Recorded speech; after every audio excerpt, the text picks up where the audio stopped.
It's 2026, new year, new goals, same broken advice. So today I'm breaking down 7 pieces of popular life advice that everybody repeats, follows, and regrets by the end of the year. And I'll show you exactly what to replace them with if you actually care about results. Bad advice number 1, never give up.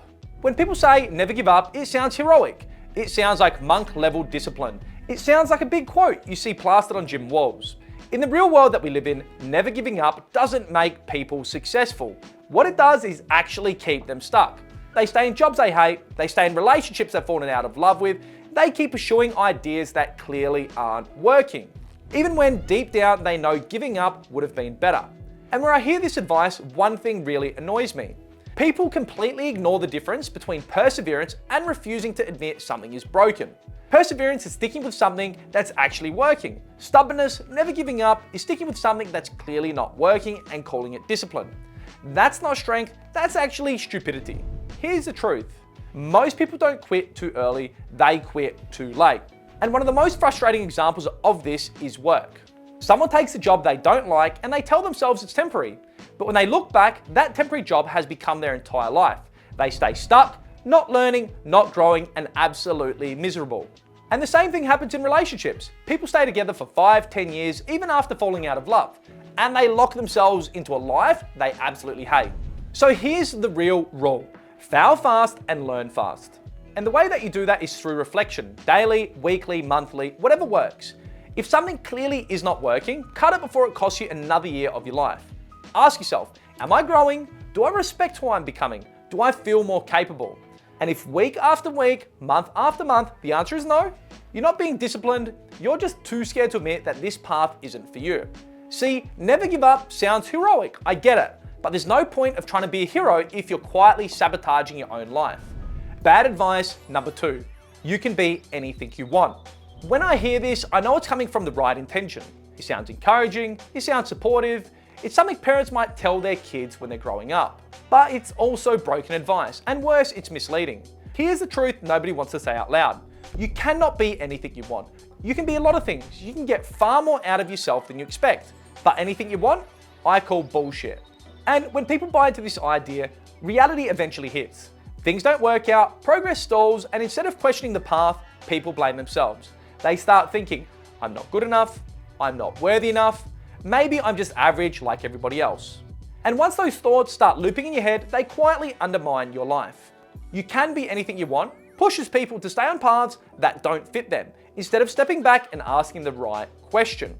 If something constantly drains you every time you do it, that doesn't mean you're broken, it doesn't mean you're not worthy, it's feedback. And there's a famous idea from philosophy, know thyself. And what it really means is knowing what gives you energy, what drains you, what you're naturally good at, and what your weaknesses are. I'm not sitting here saying you shouldn't experiment, especially when you're young. You should definitely try different things. You should test yourself, you should test your boundaries, you should see what sticks, but there comes a point where experimentation needs to stop. And the question shifts from, what could I be? To what actually aligns with who I am. And here's the hard part. You might spend 1, 3, 5 years doing something and realize it's not for you. And then guilt shows up, it feels like you wasted time, it hurts, I've been there. But staying in something that doesn't align with you costs you more than leaving ever will. So yes, you can be anything you want, sounds inspiring. But here's the better message. You don't need to be everything. You need to do what aligns with your natural abilities. And when you do what you're actually built for, fulfillment becomes the natural byproduct. Bad advice number 3, you're perfect the way you are. This sounds kind, it sounds supportive, it sounds like self-acceptance. And that's exactly why it's dangerous. Because if you accept this advice at face value, it's the fastest way to stop growing. Let's be honest, most of us don't start out as the best version of ourselves. We pick up habits in childhood that help us survive. Maybe when you're growing up, you asked too many questions and you were told to be quiet. So you learned a survival mechanism, don't speak up. That might have helped you back then, but now it limits your growth. Or maybe you became the sarcastic one, the funny one, the person who never takes things seriously. But all that is a mask for insecurity. So if being yourself means never speaking up, avoiding serious conversations, deflecting the sarcasm, or being unable to take feedback, and you call that, I'm perfect the way I am, that's not self-love, that's actually self-sabotage. You are not your worst tendencies, you are not your defense mechanisms, those are learned behaviors. And if they're learned, they can also be unlearned. Ask yourself, is this version of myself that I keep protecting actually working? And if it's not, maybe it's time to change. Bad advice number 4, follow your passion. I love this one because follow your passion makes you think there's something magical out there that once you find it, work will finally feel easy, effortless, no resistance, no hard days.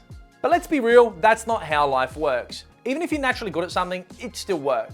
And the second something becomes your job, instead of a hobby, the game changes fast because deadlines show up, pressure shows up, other people start depending on you. Suddenly, it's not about what you feel like doing, it's about what needs to get done, and no excuses. And this is where people get blindsided. They start thinking, if I don't feel excited, maybe this isn't my passion. If this feels hard, maybe it's not meant for me. If I don't love every part of this, something must be wrong. But stop for a second. It's just work. Every meaningful path in life has parts that suck. Every single one. There's another hidden trap in do what you love as well. People assume that if you love something, it won't drain you. That's bullshit. If you do it long enough, even something you love, burnout is still possible. Some people tolerate mental strain but hate physical fatigue. Some thrive under pressure but hate routine. Some can work long hours if they believe in the outcome. Doing you love sounds like freedom, but feelings change. Commitment is actually what carries you through. So let's flip the advice into something more useful. Don't follow your passion. Choose something that you can stick with, even when it's boring, even when it's frustrating, even when no one's clapping. Because the most fulfilled people aren't the ones who magically found their perfect passion. They chose a path, stayed with it long enough to get good at it, built meaning through effort, and then they fell in love with it. Bad advice number 5, always be positive. Always be positive sounds healthy. It sounds emotionally strong. But in reality, it's often just emotional avoidance. Here's the real problem with constant positivity. It treats negative emotions like a mistake. You feel frustrated, angry, sad, overwhelmed. And instead of listening to those emotions, you tell yourself, be grateful. It could be worse, just stay positive. But negative emotions aren't failures, they're signals. Frustration usually means something isn't working. Anger means a boundary has been crossed. Sadness usually means something mattered. Here's the part that most people don't understand. Unprocessed emotions don't just disappear, they get suppressed. And suppressed emotions eventually come out as burnout, resentment, numbness, or explosions that seem to come out of nowhere. There's also shame baked into this advice. When people are told they should always be positive, they start thinking, why can't I handle this like everybody else? Why am I struggling? Maybe something's wrong with me. And now let me be clear with you. There's nothing wrong with you. You are human, and humans have emotions. Now, this is important. This doesn't mean negativity should run your life. The goal isn't to drown in your emotions. The goal is to allow them to pass through you, not pretending they don't exist. Sometimes the most productive thing you can say is, I'm tired, I'm frustrated, I'm pissed off. Because once you surface it, you can actually deal with it. Bad advice number 6, it's not what you know, it's who you know. Yes, knowing people helps, but no, networking isn't the strategy. Because when people hear this advice, something weird happens.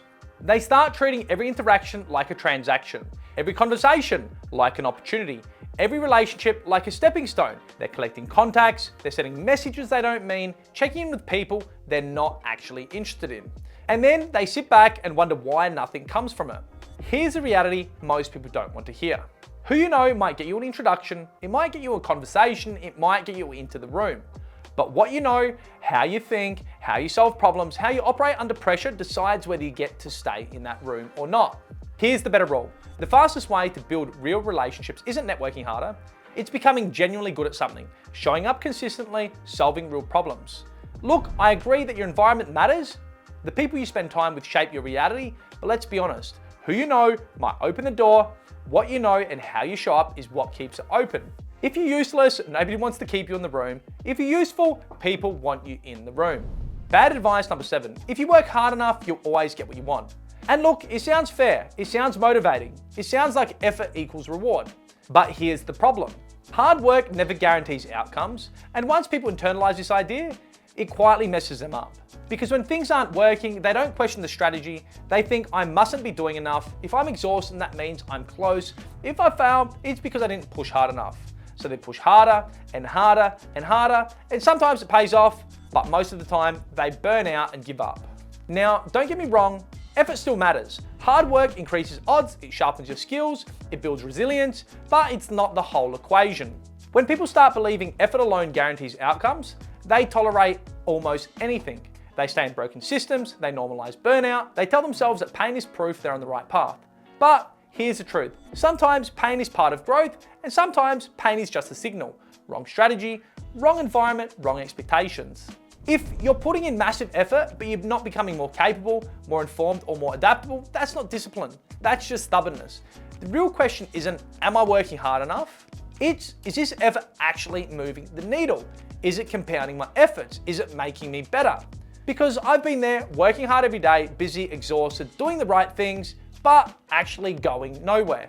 So forget, if I work hard enough, I'll get what I want. Here's the rule that actually works. Work hard with a good strategy and adjust relentlessly. Awareness beats effort, leverage beats exhaustion, effort doesn't fix your problems, understanding what actually works does. And there you have it, 7 pieces of advice that sound helpful, get repeated everywhere, and keep most people stuck. Most of it comes from good intentions, but the advice is incomplete. And incomplete advice is dangerous. If you want to start 2026 strong, watch my last video on how to set goals and actually achieve them.